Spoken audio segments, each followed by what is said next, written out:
हथियारों से लड़ी जाने वाली लड़ाई बार बार लड़नी पड़ती है, पर बुद्धि हमेशा बल पर भारी पड़ती है।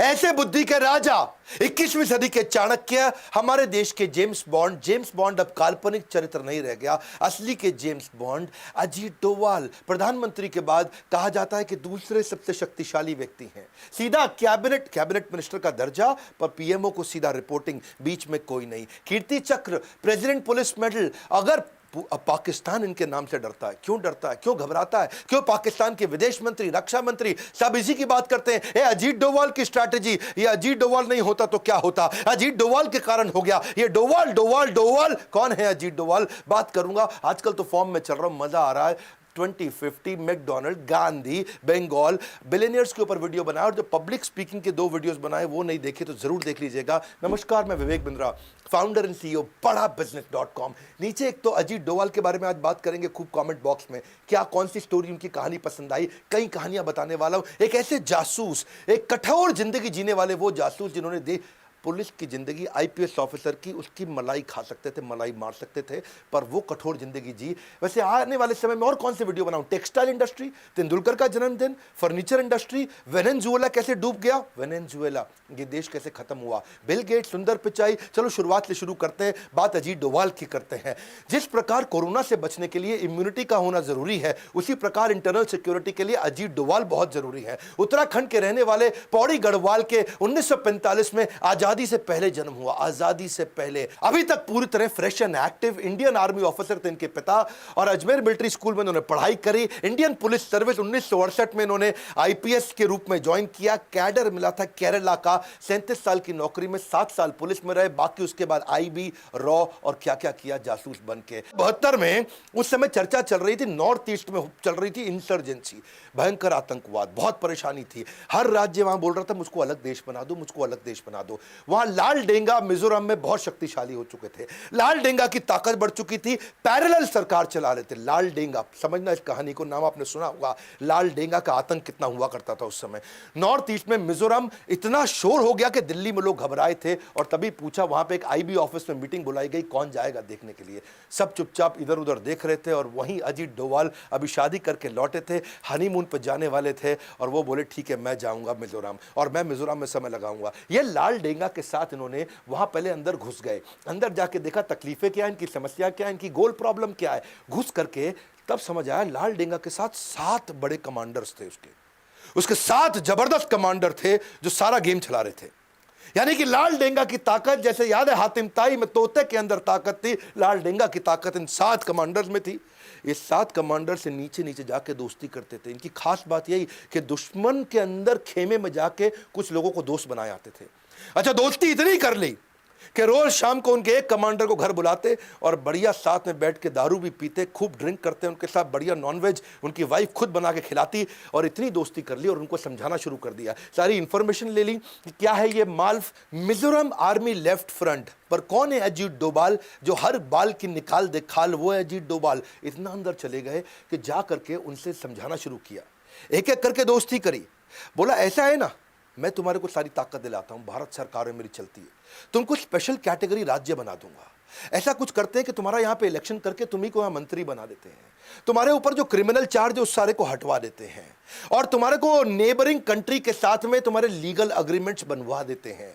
तुम्हारे राज्य में कोई घुसेगा तो उसको पासपोर्ट इलेक्शन कार्ड टाइप चाहिए, यानी कि वो सब सिस्टम भी बनाए रखते हैं।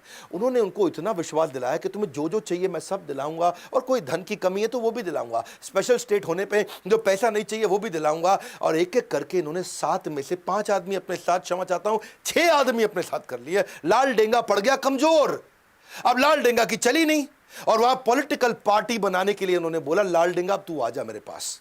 बाद में लाल डेंगा को लेकर के आए, उसको अकेले में समझाया, और देखा कि 6 आदमी उसके अगेंस्ट हो गए, और लाल डेंगा के साथ अब नेगोशिएशन किया। ये नेगोशिएशन करने से पहले सामने वाले की वीकनेस पकड़ते थे, इसीलिए मैंने बोला चाणक्य, क्योंकि ये फ्यूचर के कई महीनों को आज भाप के अपनी स्ट्रैटेजी बनाते थे। इतना कियोस क्रिएट कर देते हैं दुश्मनों के अंदर कि दुश्मन भी इधर उधर देखने लगते हैं, डोवाल का आदमी तो नहीं है ये, कहीं डोवाल का आदमी तो नहीं है। वहीं से उसके बाद सिक्किम भेजा गया इनको, बोला मिजोरम तूने इतना कंट्रोल किया, सिक्किम में हुआ क्या था, वहां के जो राजा थे ना, उसने एक अमेरिकी लड़की से शादी कर ली, और वो CIA एजेंट थी, और वो जो अमेरिकी लड़की CIA एजेंट थी, सिक्किम के राजा से शादी करके अब वो कंट्रोल करने लगी, वो सरकार चला रही। इधर भारत सरकार टेंशन में आ गई कि भैया सीआईए एजेंट मतलब अमेरिका आके कंट्रोल करेगा और उसका चाइना से कहीं रिश्ता ना बनवा दे और चाइना का कहीं कंट्रोल ना बढ़ जाए। अब वहां के राजा जो है सुने नहीं किसी की। अब ये सिक्किम अलग हो गया था भारत से, अभी तक भारत का पूरा हिस्सा बना नहीं। 47 में केवल अधूरे कुछ कॉन्ट्रैक्ट के साथ सिक्किम भारत से जुड़ रहा था, पर पूरी तरह भारत में मिला नहीं। तब ये वहां डोवाल गए, वहां जाके क्या देखा, उधर की local party Sikkim national Congress party, उनको पकड़ लिया इन्होंने और वहां उनसे दोस्ती करी, उनके लीडर्स को अपने साथ रिश्ता उनका जोड़ा और पूरे सिक्किम के अंदर बोला कि तुम्हारे राजा तो तुम्हारे को कुछ मदद नहीं कर रहा है, तुम्हारा राजा तुमसे टैक्स वसूलता है, तुम्हारा सपोर्ट नहीं करता। और वहां राजा के खिलाफ हवा बढ़ानी शुरू कर दी और इस पार्टी को मजबूती देनी शुरू कर दी। बाद में रेफरेंडम भी पास करा दिया, वहां सब लोगों ने भारत के फेवर में वोट भी कर दिया। अच्छा, वहां राजा और इनका प्रधानमंत्री जब ये बना वहां का सिक्किम नेशनल कांग्रेस पार्टी, इनका आपस में झगड़ा करा दिया। मैं बता रहा हूं आपको, बुद्धि बल पे भारी पड़ती है, हथियारों की लड़ाई जिंदगी भर लड़नी पड़ती है। और ये क्या किया, इनका आपस में झगड़ा। अब प्रधानमंत्री और राजा आपस में झगड़ा करें, राजा ने अब अटैक करने की कोशिश करी, प्रधानमंत्री ने यहां पे हमारे देश के प्रधानमंत्री को बोल दिया। तब सिक्किम का प्रधानमंत्री माना जाता था, तो हमारे देश के प्रधानमंत्री को बोला भैया मेरी मदद करो। और देश के हमारे प्रधानमंत्री उस समय तुरंत डोवाल के कहने पर सेना भेज दी और राजा के पूरे महल को कब्जा कर लिया, राजा को कंट्रोल में कर लिया। राजा आए कंट्रोल में, गेम हो गया पूरा चेंज और सिक्किम को पूरे होशो हवास में राजा के वापस देश में मिला लिया। जोश में गोली चलती है और होश में बोली चलती है, ये बोली से काम कर जाते हैं, इनको गोली नहीं चलानी पड़ती है। और वही कारण है आज सिक्किम हमारे देश का हिस्सा क्यों। अजीत डोवाल। कहानी सुनते हैं पाकिस्तान की। ये जो हमारे अजीत डोवाल है ना, ये बहुत बुद्धिमान जासूस थे। इसकी कहानी को जरा समझते हैं, पहले बैकग्राउंड देखते हैं। इंडिया में पोखरण का टेस्ट कर दिया इंदिरा गांधी ने, जैसे बाद में आगे हमारे प्रधानमंत्री वाजपेयी ने किया था। न्यूक्लियर का टेस्ट अपना हो गया, यहाँ पे सफल हुआ। पाकिस्तान को लगनी थी मिर्ची, उनको तकलीफ होनी थी, उन्होंने अपनी तैयारी करनी थी। तो वहां जो डॉक्टर AQ खान उनके साइंटिस्ट थे, उन्होंने चाइना और फ्रांस से मदद ली कि हम भी अपना न्यूक्लियर टेस्ट करेंगे भाई, हम भी अपने न्यूक्लियर वेपन बनाएंगे। फ्रांस को समझ आ गया ये टेक्नोलॉजी के लिए नहीं वेपन के लिए कर रहा, तो फ्रांस हो गया बाहर। चाइना मदद कर रहा था, लेकिन ये डॉक्टर AQ खान की तैयारी पूरी नहीं हुई, तो ये नॉर्थ कोरिया निकल गए। साइंटिस्ट थे ये, नॉर्थ कोरिया गए। नॉर्थ कोरिया अपने किम जोंग यूंग के पिता उस समय, वो भी अपने न्यूक्लियर के चक्कर में पड़े थे। तो दुनिया ने देखा क्या चक्कर है भाई, ये क्यों गया नॉर्थ कोरिया, ये क्यों तैयारी करके। आज सबको लगने लगा इधर जो है मैडम इंदिरा गांधी ने और रॉ और IB का गठन कर दिया और अपनी बढ़िया टीम बना दी कि मैं यहां से लोगों को भेजती हूं चाइना और पाकिस्तान, मेरे अपने स्पाई और मेरा अपना नेटवर्क होना चाहिए जो राइट खबर दे सकें। इधर से अजीत डोवाल को सिलेक्ट किया गया कि अजीत डोवाल एक काम करो, अब तुम मेरे को डायरेक्ट रिपोर्ट कर रहे हो, मैं हूं प्रधानमंत्री और तुमको जाना है, इस समय तुम IB को यहां से लीड करोगे, नेटवर्क बनाओ पाकिस्तान में। काहोटा नाम की जगह थी ये, रावलपिंडी के पास में, जहां पे इनका एक खान रिसर्च सेंटर था, जहां पे इसकी तैयारी चल रही थी। इसकी खबर तो लगी लेकिन ढूंढना मुश्किल हो रहा था। अब ये अंडर कवर एजेंट वहां पहुंच गए पाकिस्तान के अंदर, वहां ढूंढने का खूब प्रयास किया, कुछ मिले नहीं वहां पे। ये काहोटा में भिखारी बन के घूम रहे थे और अपनी पूरी तैयारी कर रहे थे। इधर इंडिया के अंदर उथल पुथल हुई, इंदिरा गांधी इलेक्शन लूज कर गई क्योंकि अपना इमरजेंसी हुआ था। और यहां कौन आ गए, मोरारजी देसाई आ गए। अच्छा, इन्होंने क्या किया, खान रिसर्च सेंटर के बाहर जो साइंटिस्ट आते थे उनको ट्रैक करना शुरू किया। ये साइंटिस्ट आ रहा है जा रहा है, आ रहा है जा रहा है, मिल नहीं पा रहे हैं, पकड़ नहीं पा रहे, समझ नहीं आ रहा क्या करें। तो इनकी जो अपनी पढ़ाई थी, इनको पढ़ाई से समझ में आया कि अगर कोई न्यूक्लियर वेपन पे काम कर रहा है तो उसका जो रेडिएशन है ये उसके शरीर में आ सकता है, उसके शरीर के स्किन का टुकड़ा मिल जाए, बाल का टुकड़ा मिल जाए। तो उन्होंने एक ऐसा नाई ढूंढ लिया, वहाँ ऐसी बार्बर शॉप ढूंढी जहाँ पे साइंटिस्ट जाया करते थे। तो वहाँ जा करके भिखारी बन के वहाँ बाहर बैठ गए और वहाँ बालों के सैंपल उन साइंटिस्ट लोगों के कलेक्ट करने शुरू कर दिए। बहुत बुद्धिमान थे, बहुत बुद्धिमान, लंबी तैयारी करके चले। अगर ये न्यूक्लियर वेपन पे काम कर रहे हैं तो बालों में रेडिएशन आ जाएगा। इन्होंने धीरे धीरे सैंपल कलेक्ट किए और किसी तरह अपने नेटवर्क के थ्रू उसको इंडिया में भेजा। और इंडिया में जब बालों को चेक किया गया तो बहुत भारी मात्रा में रेडिएशन भी मिल गया। अब समझ आ गया कि यहीं पे पाकिस्तान काम कर रहा है, यहीं तैयारी हो रही है। तो इन्होंने जो है सोचा कि अब क्या किया जाए, इसको कैसे तबाह करें, इसे कैसे खत्म करें। ये सोचा कि भाई अब दोबारा झगड़ा किया इनके साथ में तो अमेरिका पाकिस्तान की मदद कर देगा। तो अगर मैं इस समय अपने प्रधानमंत्री को समझाऊं उनको अटैक करें, हमारे प्रधानमंत्री मानेंगे नहीं। तो उन्होंने एक इंटेलिजेंट तरीका निकाला। इन्होंने सोचा कि मोसाद को पकड़ता हूं मैं। तो इजराइल की जो अपनी इंटेलिजेंस एजेंसी मोसाद को उन्होंने बोला, देखो भाई मेरी बात समझो आप, ये जैसे तुमने इराक को तबाह किया, ये मुसलमान देश है, अगर इसने बना लिया न्यूक्लियर वेपन सबसे पहले तुम उड़ जाओगे, तुम खत्म हो जाओगे। इसलिए एक काम करते हैं, मैं तुमको सब बताऊंगा कहां पे करना, तुम आके इसको उड़ा दो। तो अजीत डोभाल इंटेलिजेंट थे, बोले इंडिया को लड़ना भी नहीं पड़ेगा और मैं इजराइल और पाकिस्तान का आपस में झगड़ा करा दूंगा, मेरा काम भी बन जाएगा और यहाँ कोई न्यूक्लियर टेस्ट होगा भी नहीं। तो और मोसाद मान भी गए। ये इतना बढ़िया कन्विंस करते थे, पता नहीं बुद्धादित्य योग है इनके पास, कौन सा योग है, ऐसे एस्ट्रोलॉजिकल योग है, ये जिसके पास जाए उसको कन्विंस कराया करते थे। और कन्विंस कर दिया, इजराइल तैयार हो गया। इजराइल ने बोला एक काम करो भैया, हम कहीं इराक के ऊपर से उड़ा करके, ये जो मिडिल ईस्ट कंट्री है यहां से तुम जहाज ला नहीं सकते, पूरी तरफ दूसरी तरफ से घुमा के लाना पड़ेगा, रीफ्यूलिंग के लिए तुम हमारी मदद करो, गुजरात में रीफ्यूलिंग कर लेंगे, अपना बेस दे देना, वहां से जाएंगे, इनको उड़ा देंगे पाकिस्तान में, पूरा खत्म कर देंगे इनका खान रिसर्च सेंटर, कुछ नहीं होगा न्यूक्लियर टेस्ट। तो ये बोले ठीक है। अब ये रिपोर्ट करते रहे पीएमओ को, ये पीएमओ के पास गए, उनसे बात किया, भैया मैंने इतना जुगाड़ कर दिया, आपको नहीं लड़ना पड़ेगा, मैं इजराइल को लड़वा के काम करा दूंगा। पीएमओ ने बोला, अब जो थे ये गांधी विचारधारा के थे, हाँ यहां गड़बड़ हो गया। यहां मोरारजी देसाई ने सोचा कि ये तो इंदिरा गांधी का प्लान था भैया, ऐसा ना हो इंदिरा गांधी की वाह वाह हो जाए। उन्होंने साफ बोल दिया कि भाई वो कर रहा है टेस्ट, उसको करने दो, हम तो गांधी विचारधारा के हैं, हम तो लड़ते नहीं किसी से, वो उनके देश का आंतरिक मामला है, मुझको नहीं लड़ना भैया, हम नहीं वो इजराइल को बुलाएंगे यहाँ पे, हमारी धरती को क्यों खून से रंगा जाए, हमारी धरती को क्यों गंदा किया जाए। उन्होंने साफ मना कर दिया। अब वहाँ मना कर दिया तो ये बड़े परेशान हो गए, क्या कर रहे हैं, इतना मुश्किल से बाल वाल निकाल के सब जुगाड़ करके इजराइल को समझा के कराया, लेकिन ये हार कहाँ मानने वाले थे। कल की सुरक्षा के लिए सबसे अच्छी तैयारी रहे, विनम्रता से ही सही मगर कोशिश जारी रहे। इन्होंने कोशिश करते रहे। इन्होंने देखा एक साइंटिस्ट को पकड़ लिया, उसका एक्स्ट्रा मैरिटल अफेयर निकाल दिया और वहाँ लड़की को भी पकड़ा, इनको भी पकड़ा और साइंटिस्ट को जाके बोला इधर आ, मैं तेरी सारी खबर लीक कर दूंगा और तुझको बर्बाद कर दूंगा, मैं मेरी बात सुन, मैं इसको ब्लूप्रिंट दे दे अंदर का, बस इतना कर दे। वो साइंटिस्ट घबरा गया, वो बोला ठीक है पूरा ब्लूप्रिंट सब कुछ दे दूंगा पर $10,000 दे दे मुझे, ताकि मैं यहाँ से बाहर निकल जाऊँ, मेरी ज़िंदगी भी तो सेट कर लो ना, मैं यहाँ से निकल जाता तो पूरा ब्लूप्रिंट दे दूंगा, तो इंडिया को दे दियो। इसने कहा ठीक है, $10,000 तो कुछ नहीं है। इन्होंने अपना फिर फ़ोन लगाया वहाँ पीएमओ को, हाँ जी $10,000 दे दो, काम हो गया हमारा, कैश में जाएगा पैसा, हाँ तो वैसा ही जुगाड़ चाहिए इनको। तो वहाँ पर मोरारजी देसाई ने फिर मना कर दिया।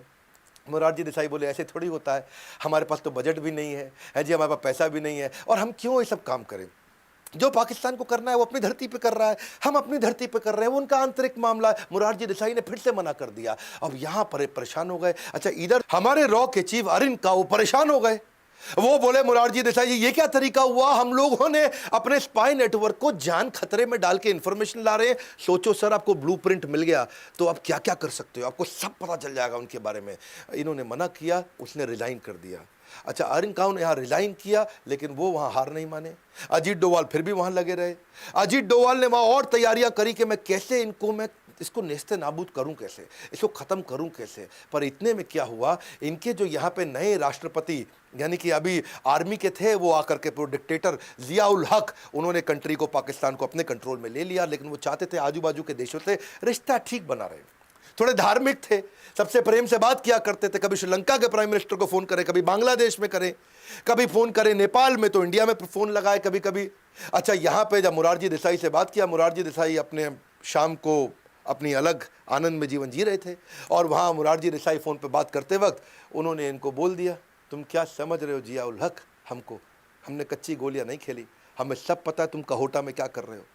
और वहाँ जिया उल हक परेशान, वो कहा ये क्या हो गया, इसको कैसे पता, तुम क्या न्यूक्लियर वेपन बना रहे हो, तुम्हारे कितने साइंटिस्ट हैं, वहाँ क्या क्या तैयारी करी, तुम्हारे खान रिसर्च सेंटर में क्या हो रहा है। हम कच्ची गोलियाँ नहीं खेलें जिया उल हक, हमारा भी नेटवर्क है तुम्हारे यहाँ पे, हाँ जरा कंट्रोल में रहो जिया उल हक। जिया उल हक परेशान। ये हमारे देश के या दुनिया के किसी भी देश के प्रधानमंत्री के द्वारा की गई लगभग सबसे बड़ी गलती थी।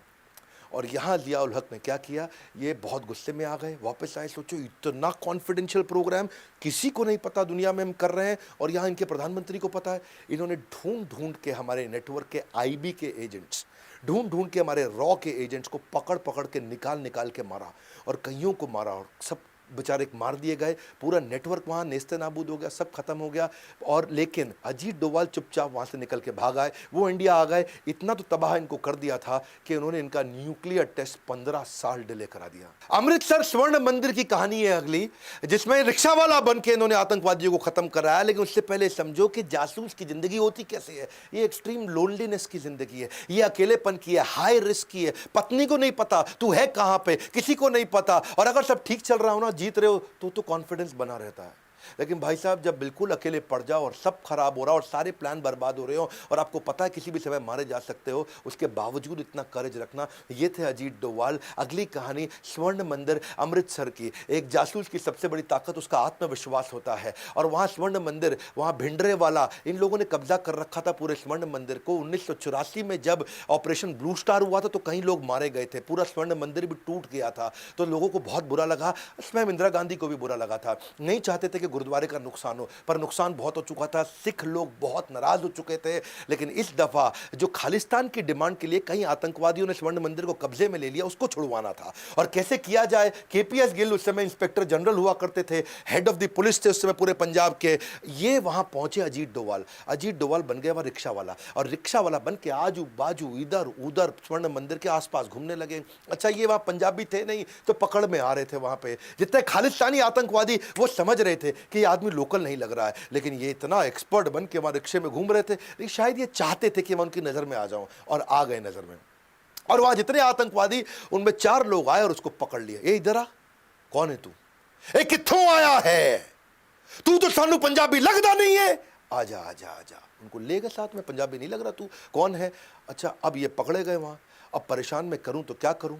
तो इन्होंने उनको समझाया कि मैं आईएसआई का एजेंट हूं और मैं तुम्हारे लिए आया हूं, मुझे पाकिस्तान से भेजा गया तुम्हारी मदद करने के लिए, खालिस्तान बनाने के लिए। वो माने नहीं। ए तू नौटंकी कर रहा है, हाँ झूठ बोल रहा है, ए मारो उसको, कौन है ये? लेकिन उनको उस समय तक इतनी उर्दू सीख चुके थे, इतनी मस्जिद में आना जाना इतना कर चुके थे, इतनी औलिया की मज़ार देख चुके थे, इतना रिश्ते में उनके साथ पाकिस्तान में घुस चुके थे कि इनके लिए आसान था।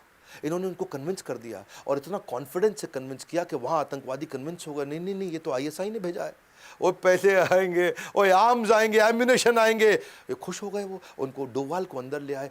मैंने बताया ना, डोभाल की लोगों को कन्विंस करने की, साइकोलॉजी के साथ खेलने की क्षमता बहुत बड़ी। और अंदर जा करके कितने स्नाइपर कहाँ हैं, कितने गन मजबूत हैं इनके पास में, कौन सी खिड़की से अटैक करेंगे, ट्रिग्नोमेट्री से कौन सा एंगल लेंगे, कहाँ कहाँ इनकी गोली चलेगी, कहाँ चूकेगी, वो सारा अंदर ब्लूप्रिंट अपने दिमाग में छाप लिया। 3 दिन उनके साथ रहे, 3 दिन अंदर पूरा घूम करके देख देख के एक एक आदमी को, अच्छा कितना असला, कितना बारूद, कितनी देर तक लड़ पाएंगे, लगातार गोली चलाएंगे, कितना देर तक लड़ेंगे, लेके इंफॉर्मेशन बाहर आ गए। और बाहर आकर के हमारे वहां जितने भी सारे कमांडोज थे, और उस कमांडो ऑपरेशन में उनको ट्रेन किया, उनको समझाया और उनको एक एक का डायरेक्शन दिया। गए अंदर, सारे के सारे आतंकवादियों को खत्म किया। एक भी आदमी सेना का हमारा मारा नहीं गया, एक भी कैजुअलिटी नहीं हुई, कोई नहीं मरा। कंट्रोल करके पूरा ऑपरेशन जीत करके लेके आए। ये थे अजीत डोभाल, कभी बनते भिखारी, कभी बनते रिक्शा वाला। शुरुआत केरला में कंट्रोल किया, बाद में नॉर्थ ईस्ट कंट्रोल किया, पंजाब को कंट्रोल किया, पाकिस्तान से कंट्रोल लेकर के आए न्यूक्लियर वेपन को।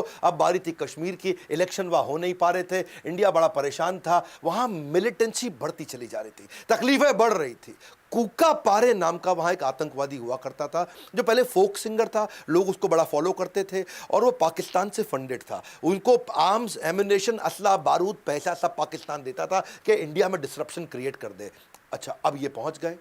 ये जब जाते थे किसी को पता नहीं चलता कि वहां पहुंच गए। ये पहुंच के वहां जाके कूका पारे को मिले और उसको मिल करके पर्सनली साथ में बैठाया, उससे दोस्ती किया, उसके साथ खाना पीना हुआ, उसके साथ नाश्ता चाय पानी, और रात को भी उसके साथ अलग प्रकार का रिलेशनशिप बनाया कि भाई बैठ के गप मारे आराम से। कूका पारे को कंफर्टेबल कर दिया और समझा दिया कि तुझे कुछ नहीं दे रहा है पाकिस्तान, मैं तुझे सारा सपोर्ट करूंगा। नेगोशिएशन की स्किल्स बड़ी आउटस्टैंडिंग थी इनकी। मिला लिया, कूका पारे हो गया इनके साथ में, अपने 250 लोगों के साथ में कूका पारे को सपोर्ट किया, और कूका पारे को समझाया कि जो पाकिस्तान तेरी मदद करता था, आज तू उसके अगेंस्ट खड़ा होगा। और वही कूका पारे पाकिस्तानी आतंकवादियों के अगेंस्ट इस लड़ाई में भारत के साथ हो गया। उनको मारना शुरू किया, उनको गोलियां बरसाई, बहुत नुकसान किया इन्होंने पाकिस्तान का। इस तरह से, और आगे चल के इलेक्शन भी हुए, उसी के बाद इलेक्शन हो पाए, और बाद में कूका पारे को उन्होंने वहां पे एक एमएलए की तरह खड़ा भी करा दिया, कूका पारे की पार्टी को भी मजबूत कर दिया। पाकिस्तान आतंकवाद करता है, युद्ध नहीं करता है। युद्ध करना बहुत मुश्किल है, मेरी बात समझना। युद्ध जो है ना, उसमें पूरे देश को लगना पड़ता है। आतंकवाद क्या है? 10 लोग आए अजमल कसाब मुंबई में, 10 लोग आए, बहुत नुकसान करके चले गए। आतंकवाद एक सस्ता ऑल्टरनेट है, युद्ध बहुत महंगा पड़ता है। इसलिए युद्ध लड़ना तो आसान है, वो डिफेंस की मिनिस्ट्री लड़वा देगी। वो हमारे साथ फॉरेन मिनिस्टर, डिफेंस मिनिस्टर सब दिमाग लगा करके वो लड़ लेंगे, लेकिन इंटेलिजेंस के साथ में इंटरनल सिक्योरिटी के चीफ हमारे देश के, वो इस तरह 5-5, 10-10 लोगों के जो आतंकवादी हमले होते हैं उससे कैसे बचाएं, वहां इनका बहुत दिमाग लगता था। ये पाकिस्तान ने जो हमारा IC-814 हाईजैक कराया था, जो नेपाल से दिल्ली आ रहा था, काठमांडू से दिल्ली, ये भी क्या है? ये आतंकवाद है। ये वॉर नहीं है, पाकिस्तान युद्ध नहीं करता था, आतंकवाद करता था। उसको ले जाकर के पहले लाहौर ले गए, उसके बाद उसको ले गए कांधार अफगानिस्तान में लेकर के वहां से अपने कंट्रोल में ले लिया और यहां से फोन कर दिया कि मुझको $200 मिलियन दे दो और हमारे 35 आतंकवादी तुम्हारी जेल में जहां जहां है सबको रिहा कर दो। और यहां अजीत डोवाल को बुला लिया गया, भाई अजीत डोवाल आओ, संभालो यहां मामला। अजीत डोवाल फटाक पहुंच गए वहां कांधार। वहां जाके अजीत डोवाल सोचे कि मैं नेगोशिएट करूं कैसे, क्योंकि यहां सब इनके कंट्रोल में, 170 आदमी हमारे इनके कंट्रोल में, यहां सारी दवाइयां, सारा खाना, सारा राशन पानी, सारा सपोर्ट कांधार के अंदर इनको पूरा मिल रहा है तालिबानियों से। तो अब अजीत डोवाल के पास सामने वाले की कोई वीकनेस थी नहीं, हर बार कोई ना कोई वीकनेस ढूंढ के आ जाते थे। फिर इनको ने देखा कि इनको सपोर्ट करता कौन है, इनको सब देख कौन रहा है, इतनी ताकत कौन दे रहा है, तो समझ में आया ISI जो पाकिस्तान की इंटेलिजेंस एजेंसी है वही सपोर्ट कर रही है, उनके सपोर्ट से कर रहे हैं। तो उन्होंने कहा कि मैं ऐसा करता हूं, इनकी इंटेलिजेंस एजेंसी को कंफ्यूज करता हूं। बात को समझना भैया, इन्होंने यहां से कुछ ऐसी एक्टिविटी शुरू कर दी जो ISI देख सके, जिससे ISI कंफ्यूज हो जाए। इन्होंने जो जो आतंकवादी की लिस्ट थी उनके बारे में रिसर्च एक्टिवेट कर दी। इन्होंने तुरंत इजराइल फोन लगाया, इजराइल की इंटेलिजेंस एजेंसी से बातचीत शुरू कर दी, रशिया की इंटेलिजेंस एजेंसी से बात करी, US में जगह जगह बातचीत शुरू कर दी। और यहां पे कंफ्यूज हो रहे ISI वाले, बोले कर क्या रहा है अजीत डोवाल? अच्छा, आतंकवादियों को बोला बात करो, उससे बात करो। बोलो कहां है $200 मिलियन मांगो इससे। ये अजीत डोवाल को बोले पैसे दे दो, 35 आतंकवादी दे दो, तभी हवाई जहाज छोड़ेंगे। अजीत डोवाल बोले दे रहे हैं, थोड़ा समय दो, पैसे की तैयारी कर रहे हैं, इतने आतंकवादी लेके आने, उसकी तैयारी कर रहे हैं, थोड़ा समय दो, समय दो। अजीत डोवाल समय मांगते जा रहे थे और यहां से वो चाहते थे कि ISI को कंफ्यूज करते जाऊं, ISI उनको इंस्ट्रक्शन देता जाएगा। इसको बोलते हैं चाणक्य पंडित। इन्होंने ISI को इतना कंफ्यूज करा दिया कि इन्होंने दुनिया भर में बातचीत शुरू कर दी और ISI को लगा अजीत डोवाल कोई लंबी चौड़ी तैयारी कर रहा है भैया, ऐसा ना हो कोई इजराइल से अटैक करवा दे, ऐसा ना हो कि पीछे रशिया का झगड़ा हुआ करता था इनके साथ अफगानिस्तान में, यहां से अटैक करा दे, कहीं US से कुछ करा दे। अब ISI उनको बोले जल्दी कर लो, जल्दी, को लंबी तैयारी ना कर बैठे, जल्दी करो, जल्दी लंबी तो वो घबरा गए।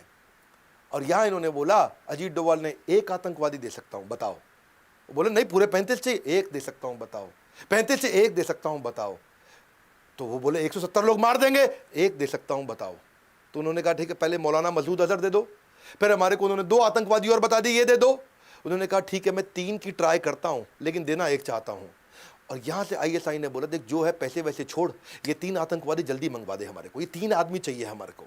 और बस वही हुआ, वो घबरा गए और फटाफट इन्होंने उनकी साइकोलॉजी से खेला, नेगोशिएट किया। 35 की जगह केवल 3 दिए, $200 मिलियन की जगह कुछ नहीं दिया और सारे के सारे 170 के 170 लोगों को खाली एक का देहांत हुआ था, बाकी सबको हवाई जहाज में लेकर चुपचाप वापस इंडिया आ गए। ये थे अजीत डोवाल। बोला एक से ज़्यादा नहीं देना चाहता था वो, तो यहाँ पे पूरे देश का प्रेशर हुआ पड़ा था। वाजपेयी साहब बोल रहे थे जो मांग रहे हैं दे दो, लेकिन जल्दी अपने लोगों को ले आओ, अपने लोगों को ले आओ।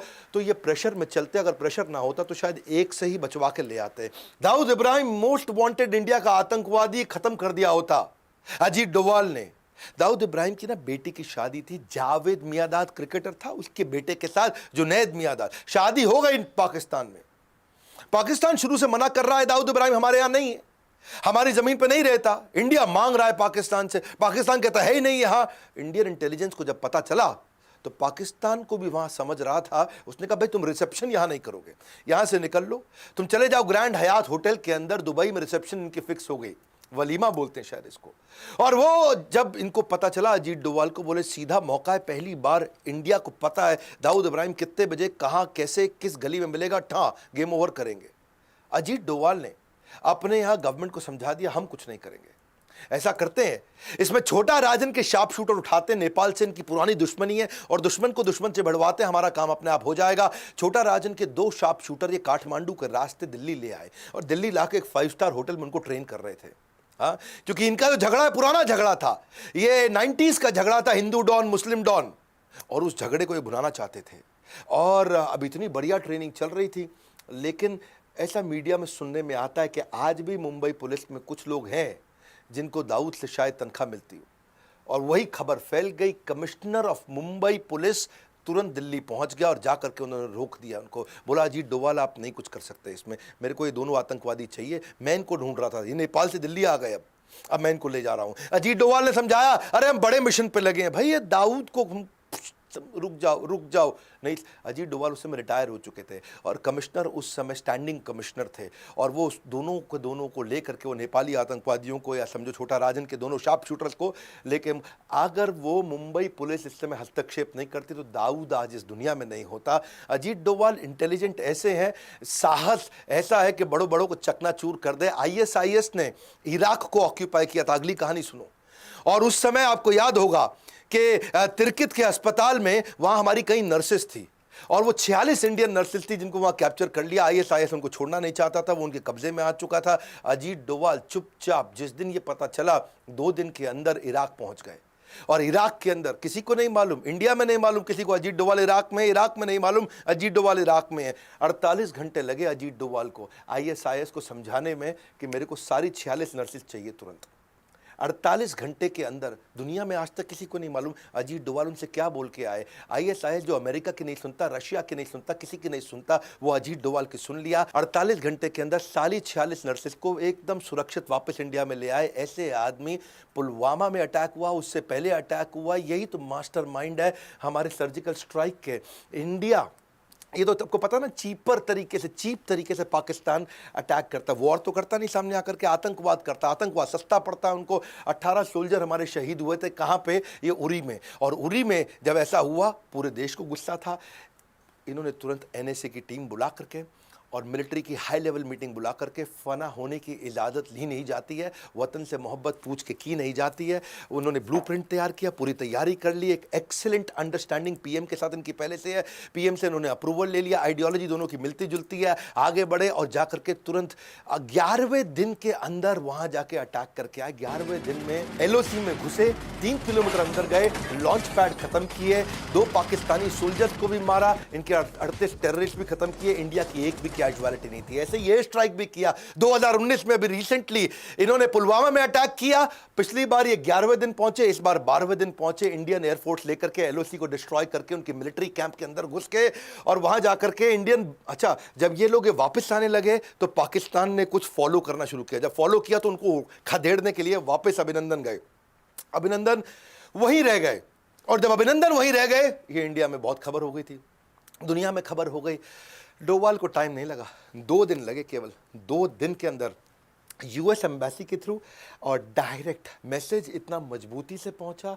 इमरान खान दुनिया को बोले नहीं नहीं, हम तो क्या है विनम्रता के चलते वापस कर रहे हैं। हिंदुस्तान का पायलट हमने पकड़ा हुआ है, हम एज ए पीस जेस्टर हम उसको कल रिहा करने लगे हैं हिंदुस्तान को। पर 48 घंटे के अंदर बड़ा क्लियर मैसेज दे दिया, ज़्यादा इधर उधर किया, बलूचिस्तान तुम्हें दिखेगा नहीं, बहुत स्ट्रांग मैसेज दिया। 48 घंटे में अभिनंदन वापस। मुद्दा बड़ा सिंपल है, मुझे ना तन चाहिए ना धन चाहिए, बस अमन से भरा ये वतन चाहिए, और जब मरूं तो तिरंगा कफन चाहिए। ये तो सारी मलाई दुनिया की मार सकते थे, पर हमेशा इन्होंने वो काम किया जो सबसे ज़्यादा रिस्की था। कभी डरे नहीं, निडर है, किसी थ्रेट से घबराते नहीं, चेहरे पे इनके डर दिखता नहीं है, मेंटल पीस को मैनेज कर पाते हैं। इनके पास में सामने वाले की सारी फ्यूचर टैक्टिक्स क्या है उसको पकड़ सकते हैं, अग्रेशन, गुस्सा और शांति, ये दोनों को साथ में लेकर चलने वाले, साइकोलॉजी से खेलने वाले, देश को अपनी जान पर खेल कर आंतरिक बाहरी सुरक्षा देने वाले अजीत डोवाल को हम कुछ नहीं दे सकते, पर अगर कुछ दे सकते हैं तो उनको भारत रत्न दे सकते हैं। उनको आज तक पद्मश्री, पद्म भूषण, पद्म विभूषण क्यों नहीं मिला है? क्या लगता है, क्या ये भारत रत्न के असली हकदार नहीं, क्योंकि ऐसे रत्न बार बार जन्म नहीं लेते? मैं पिछली बार की तरह रतन टाटा कैंपेन में आपने मेरा साथ दिया था, भारत रत्न फॉर रतन टाटा, आज फिर कैंपेन ले रहा हूं मैं। 100 लोगों को मैंने अपने कोर्सेज फ्री दिए थे, लगभग 105 लोगों को। अगर आपकी ट्वीट को इस समय रीट्वीट आते हैं, लाइक्स आते हैं, लोग फॉलो करते हैं, तो मैं आपको अपने कोर्सेज फ्री दूंगा अगर आप मेरे हैशटैग को ज्वाइन कर जाते हो। क्योंकि ये हमारे देश के ऐसे जासूस आज 76 साल की उम्र में अनस्टॉपेबल हैं। हाँ, आज जीते जी उनको भारत रत्न मिलना चाहिए। Bharat Ratna for Ajit Doval, spelling check कर लीजिए, AJITDOVAL, Bharat Ratna for Ajit Doval, hashtag request by doctor Vivek Bindra. बस ये 2 हैशटैग कीजिए और मैं आपको आपको फॉलो कर लूंगा। ट्विटर पे जाइए, इस वीडियो में इस हैशटैग के बारे में सबको रिक्वेस्ट करिए। अजीत डोभाल हमारे ऐसे रत्न बार बार जन्म नहीं लेते हैं, उनके जीते जी उनको भारत रत्न मिलना चाहिए। अगर आप मेरे साथ हैं तो इस 2 हैशटैग के साथ में इस कैंपेन को ताकत दीजिए। Bharat Ratna for Ajit Doval, request by doctor Vivek Bindra. ये 2 hashtag request by doctor Vivek Bindra से मैं आपको कैप्चर कर दूंगा। और अगर आपके ट्वीट को लोगों ने रीट्वीट किया, उसको लाइक किया, उसको फॉलो किया, उसको शेयर किया और 100 से ज्यादा का एंगेजमेंट आया, मैं आपको सिलेक्ट करूंगा और मैं आपको एवरीथिंग अबाउट एंटरप्रेन्योरशिप कोर्स, इतना तो मैं कर सकता हूं, मैं कोई कोर्स बेच नहीं रहा, आपको free of cost 100% discount, 100% free of cost, कोई कैशबैक, कोई लेफ्ट राइट नहीं, ये मेरा आपको गिफ्ट होगा। क्या आप और मैं इतना कर सकते हैं अपने देश के अजीत डोभाल जी, जिन्होंने, इससे क्या इंस्पिरेशन होगा, देश का कैरेक्टर बिल्ड होगा, जो देश के लिए काम कर रहा है। बाकी के लोग जो आज बड़े बड़े आईएएस आईपीएस ऑफिसर्स हैं, उनके लिए भी इंस्पिरेशन होगा। अगर देश के लिए कुछ करोगे तो देश आपको रेसिप्रोकेट करता है। इस वीडियो को शेयर कर दो, अजीत डोभाल जी के इस वीडियो को शेयर करो। एक एक कहानी मैं आपको डिटेल में बताना चाहता था और बताऊंगा अगली दफा। लाइक करके उत्साह बढ़ाइए फ्री वीडियोस पे। कमेंट बॉक्स में बताइए अजीत डोभाल जी की कौन सी स्टोरी आपको इंस्पिरेशनल लगी, नीचे आ जाइए कमेंट बॉक्स में और हैशटैग कैंपेन को पॉपुलराइज करते हैं। हमारे साथ जुड़े रहने के लिए, अजीत डोभाल जी को भारत रत्न दिलाने के लिए आप सबका हृदय की गहराइयों से प्रेम पूर्वक बहुत बहुत धन्यवाद।